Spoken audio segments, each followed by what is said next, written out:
ఇప్పుడు mad release అయింది, hit అయింది. అసలు అందులో ఆ ముగ్గురు హీరోల్లో యాక్చువల్గా చెప్పుకోవాలంటే నీకు ఎక్కువ పేరు వచ్చింది sir. That is just audience being kind sir.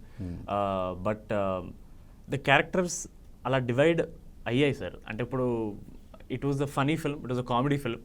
So comedy చేయడానికి నాకు ఎక్కువ స్కోప్ ఉండేది కాబట్టి అలా అనిపిస్తుంది. కానీ నా ప్రకారం అయితే క్యారెక్టర్స్ వర్ ఈక్వల్లీ డివైడెడ్ సార్.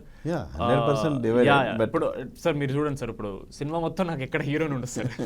నాకు ఒక రొమాంటిక్ కామెడీ నెక్స్ట్ చేయాలంటే అసలు నేను ఒక లవర్ బాయ్గా సెట్ అవుతాను లేదో నాకే తెలియదు సార్. ఎందుకంటే అది మనోజ్ క్యారెక్టర్కి వెళ్ళింది.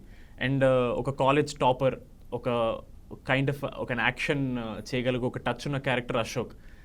అది నాకు కుదరలేదు. అది నాకు కూడా ఇప్పుడు యాక్షన్ చేయాలంటుంది, బట్ అది ఈ క్యారెక్టర్ సెట్ అవ్వలేదు.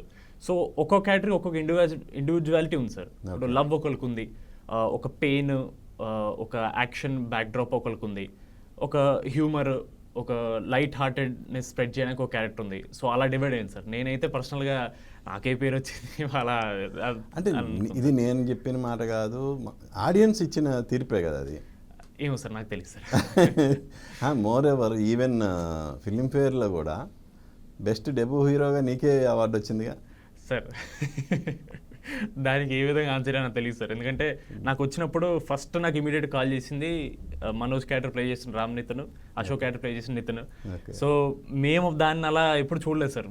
They were very happy for me. కలిసి పార్టీ కూడా చేసుకున్నాం. సో ఒకరికి అవార్డు వచ్చింది. ఇక్కడ అసలు గోవాలో షూటింగ్కి వెళ్ళినప్పుడు పార్టీకి టైం ఉండదు సార్.